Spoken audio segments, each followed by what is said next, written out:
어제 함께 살펴보았던 이사야 24장 1절부터 13절까지의 말씀은 이 마지막 최후의 심판 바로 직전에 이 땅에 임하게 될 황무함, 황폐함에 대해서 이야기하고 있었습니다. 그래서 큐티 제목이 뭐였죠? 즐거움이 사라진 땅이었습니다. 이 땅에 아무 소망이 없고 절망밖에 남지 않았다라는 것을 이사야가 13절까지 예언한 것입니다. 그런데 오늘 14절부터 16절까지를 보면 그러한 절망적인 상황 속에서도 주님을 기쁘게 찬양하는 남은 자들이 있었다는 것을 또한 증거하고 있지요. 15절을 보면 동방에서 여호와를 노래하고 서쪽 섬과 바다에서 주님의 크신 위엄을 소리쳐 높이고 있다고 말합니다. 이 찬양하는 무리들은 누구일까요? 이 이방의 압제와 고통에서 해방된 주님께서 그들에게 소망을 주셨고 주님의 회복을 기대할 수 있는 남은 자들이라고 합니다. 이방 민족의 공격을 받아서 폐허가 된 남유다와 북이스라엘 있었습니다. 그들이 완전히 망한 줄 알았고 완전히 짓밟힌 줄 알았습니다. 그런데 그 짓뭉개진 폐허가 된 땅에서 소망을 노래하는 하나님의 새싹들이, 하나님의 희망이 그곳에서 조금씩 자라고 있었다는 것입니다. 나무가 도끼로 잘려서 생명이 끊어진 줄 알았더니 그 밑동에 있는 그루터기에서 새싹이 피어나고 다시 거대한 숲을 이루게 될 것을, 이 회복의 약속을 주님께서 선지자를 통해서 다시 말씀해주고 있다는 것이죠. 우리가 인생을 살아가다 보면 때로는 이 즐거움이 사라진 땅처럼 24장 1절부터 13절의 모습이 우리의 심정이 될 때가 있는 것 같습니다. 소망이 끊어진 것 같은 인생, 희망이 전혀 보이지 않는 시절을 우리가 지나갈 때가 있지 않습니까? 내 몸이 약해질 때, 사랑하는 이를 먼저 떠나보내게 될 때, 물질적으로 관계적으로 어려움을 당할 때 우리는 모든 소망이 사라진 것처럼 느껴져서 오늘을 포기하고 싶고 좌절하게 될 때가 있다는 것이죠. 그러나 오늘 주님의 말씀은 우리에게 무엇을 가르쳐 주고 있습니까? 그 절망의 고통 한가운데서 주님께서 소망을 주시더라는 것입니다. 도저히 나 홀로는 일어날 수 없을 것 같았는데 전능하신 만군의 하나님 여호와께서 내 인생을 주목하여 보시고 계시다는 사실을 남은 자들이 깨닫게 된 것이에요. 주님께서 소망을 부어주시고 은혜를 부어주시니까 다시 한번 살아갈 힘이 생기게 되었습니다. 절망이 온 자에게 가장 먼저 생기는 것은 찬양이 끊어지는 일 같습니다. 감사가 끊어지는 일 같습니다. 그런데 반대로요, 주님이 다시 한번 소망을 주시고 은혜를 주시는 자들의 삶은 이 찬양이 회복되게 되더라는 것을 경험한 바 있습니다. 사랑하는 성도 여러분, 주님께서 우리에게 오늘 이 말씀을 통하여 반드시 내가 너를 일으켜 세울 것이다 라고 약속하고 계시다는 사실, 주님의 말씀을 나의 말씀으로 받으시는 은혜가 있기를 주의 이름으로 축복합니다. 넘어진 자요, 낙심한 자요, 소망에서 끊어진 자요, 말씀을 붙들고 하나님의 신실하심을 붙들고 그 약속 믿고 다시 한번 일어나라, 너는 일어나라 라고 말씀하시는 주님의 약속을 붙잡으시기 바랍니다.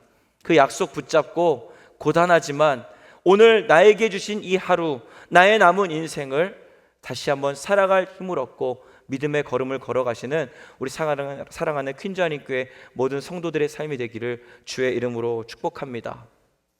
이사야서를 읽다 보면 특징이 있습니다. 하나님이 왜 그렇게 자꾸만 심판과 구원을, 징벌과 회복을 반복해서 말씀하실까? 한 번만 말씀하셔도 잘 알아듣는데 왜 자꾸 긴 지면을 할애해서 주님은 선지자들, 수많은 선지자들을 통해서 이 심판과 구원, 징벌과 회복을 계속해서 말씀하실까? 항상 그것이 퀘스천 마크입니다. 여러분, 아무리 최고의 강사가 전해주는 명강의여도 같은 말을 강사가 계속해서 반복한다고 생각하시면 강의가 아무리 좋아도 지루하지 않겠습니까? 아무리 좋은 설교자라도 같은 말을 계속해서 반복한다면 그 설교가 너무 길다라고 우리들은 불평할 것입니다.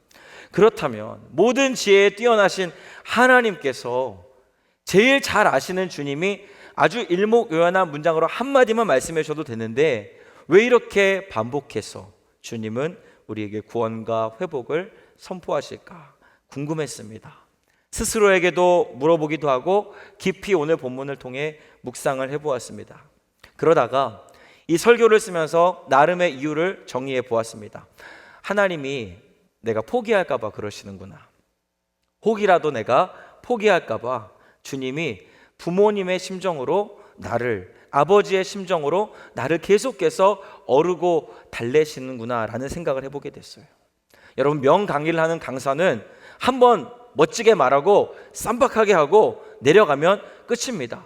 그 강사는 우리의 인생을 책임져 주지 않지요. 그러나 부모님은 어떤가요? 자식에게 했던 말을 수백 번도 수천 번도 그분은 반복해서 하실 수 있는 존재가 우리의 부모님들이십니다. 저는 어제도 저희 첫째에게 아들아, 의자에서 점프하지 마라. 제발 소파에서는 뛰지 마라. 너 몇 개월 전처럼 또 팔 부러진다. 너 자꾸 그럼 또 병원 간다 라고 협박과 엄포와 어르고 달래는 회유를 수십 번을 반복하고 왔습니다. 아마 저는 오늘 집에 가서도 이 회유와 협박을 멈추지 않겠죠. 제가 뛰지 말라고 계속해서 하면 우리 첫째가 요즘 하는 말은 있습니다.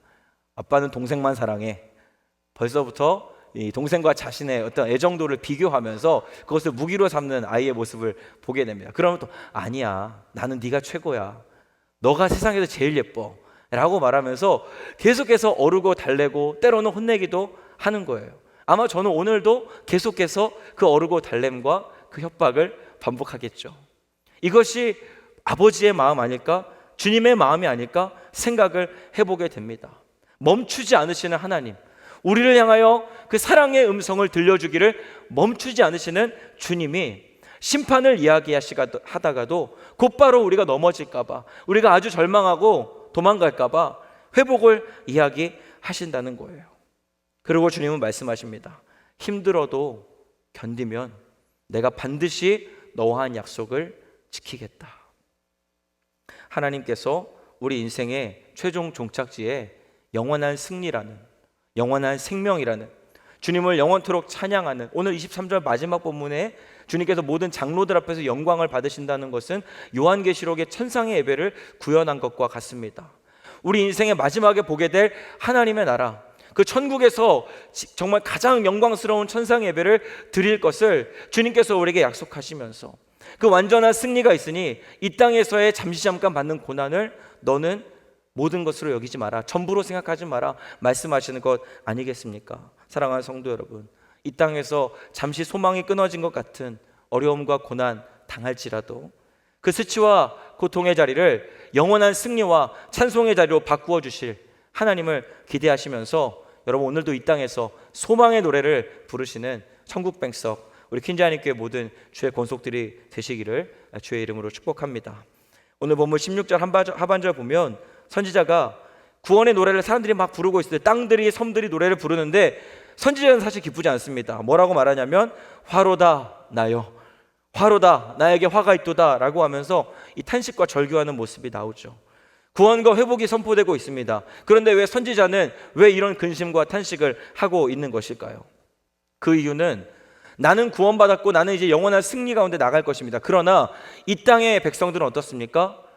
지금 16절 이하부터 보면은 처절한 심판의 현장들이 이어지게 되는 것입니다. 도망하는 자는 함정에 빠지게 되고 함정에서 기어 올라오는 자는 올무에 걸린다. 이거는 뭐 빠져나갈 구멍이 없다는 거죠. 주님의 심판이 도망갈 곳이 없고 사각지대가 없다는 것입니다.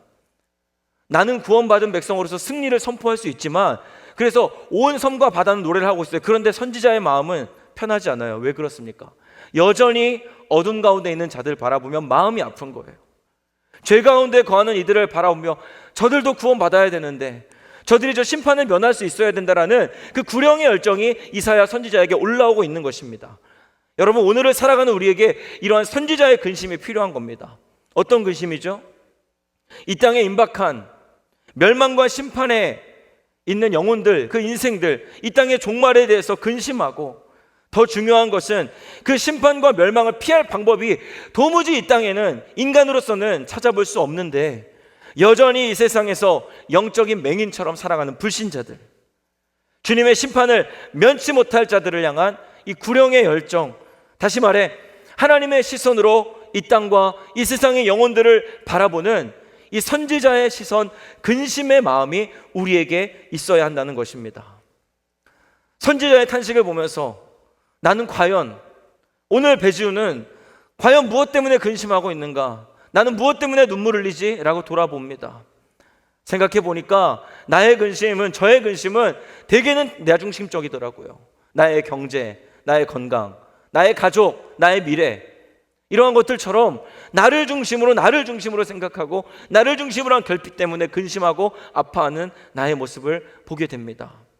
어쩌면 그것은 당연한 것일 수 있겠습니다. 꼭 필요한 근심일 수 있겠습니다. 그러나 우리가 하나님의 나라 백성으로 살아간다면 적어도 우리의 근심 속에는 나에 대한 근심을 넘어서 이 하나님의 나라를 향한 근심, 구원받지 못하고 있는 저들을 향한 안타까운 근심이 함께 해야 할 줄로 믿습니다. 더 나아가서는 그 근심이 우리 삶의 가치를 구성하고 우리의 삶의 우선순위를 정렬하는 기준이 되어야 함을 깨달아 하시는 저와 여러분 될 수 있기를 간절히 소원합니다. 나 혼자 예수 믿고 축복받은 것에 감사하는 인생으로 끝나는 것이 아니라 그 축복의 사각지대에 있는 사람들, 주님을 알지 못해서 영적 맹인으로 고아의 삶을 살아가는 이 세상의 아픔과 영혼의 빈곤함을 바라보며 기도할 수 있는 우리가 되어야 하겠습니다. 매주 수요일 새벽마다 우리 중보기도팀은 이 6시 40분에 이 강단에 모여서 우리 교회와 환우들과 나라와 민족과 열방을 위해, 선교사님들을 위해 간절히 기도합니다. 특별히 환우들을 위해 기도할 때 우리 중보기도 팀원들은 저보다 성숙하십니다. 저는 육신의 질병을 위해서 열심히 환우들의 명단을 적고 그분들의 육체의 질병이 무엇인지를 적어둡니다. 그런데 우리 중보기도 팀원들은 항상 저에게 말합니다. 목사님, 그 환우의 영혼의 구원을 위해 기도해 주세요. 그 환우가 그 질병을 통해 주님 만나고 예수 믿고 천국 가는 확신 속에서 그 병상에서 병마와 싸울 수 있도록 꼭 영혼 구원을 넣어주세요라고 우리 중보기도 팀원들은 이야기하십니다. 그렇습니다. 우리가 간절히 구해야 될 것이 있다면 우리의 주변에 사랑하는 가족들과 이웃들이 육신의 질병이 치유되기 위해서 기도해야겠죠. 그러나 가장 중요한 그들의 영혼의 질병이 치유되기를 위해서 기도해야 할 것입니다. 그들의 몸이 완전한 치유를 경험하지 못하더라도 그들의 영혼이 건진받는 참된 치유와 회복의 역사가 일어나기를 간절히 기도해야 할 것입니다. 그것이 모든 성도, 교회된 우리, 언약에 참여한 주의 백성들의 기도 제목이요, 이 땅을 바라보는 시선이 되어야 할 줄로 믿습니다. 여러분, 저와 여러분은 반드시 승리할 것입니다. 그리고 모든 것은 결국 주님의 구원하심으로 주님이 모든 영광을 받으시게 될 것입니다. 그러나 그러할지라도 오늘 우리 삶의 현실 속에서는 여전히 하나님은 할 수 있는 대로 모든 이들이 구원받기를 원하신다. 이 하나님의 마음을 받아 영혼들을 만나고 복음을 전하고 기도해야 합니다. 하나님의 진리 등대 길이 길이 빛나니 우리들도 등대되어 저 험한 바다 비추세. 하나님의 진리 등대는 이미 높이 서 있습니다. 그 진리 등대의 빛은 분명하고 명확해서 모든 곳을 비춥니다. 그러나 그 등대가 비추는 곳에 반드시 우리가 가야 합니다. 우리 작은 불을 켜서 험한 바다 비추세. 물에 빠져 헤매느니 건져내어 살리세. 우리가 빛된 삶을 감사하고 자랑할 뿐만 아니라, 노래할 뿐만 아니라 이 시대의 어두움을, 이 시대의 아픔을 가슴에 품고 빛을 비춘 뒤에 우리의 손을 뻗어 그 영혼들을 어둠에서 빛으로 건져내는, 그들을 위해 간절히 기도하여 주님의 나라 영광이, 주님의 나라 확장이 이 땅에 임하기를 간절히 소원할 수 있는, 그러한 것을 간구하며 나아갈 수 있는 우리 퀸즈하나님교회 모든 성도들 될 수 있기를 소원합니다. 기도하겠습니다. 하나님 아버지, 우리를 구원하시고 우리 인생 끝날까지 소망의 노래를 부르게 하시는 주님께 감사하며 찬양과 영광 올려드립니다. 오늘 주신 말씀 기억하며 힘겹고 어려운 일 만날 때 포기하지 않게 하시고 좌절하거나 낭망하지 않도록 인도하여 주시옵소서.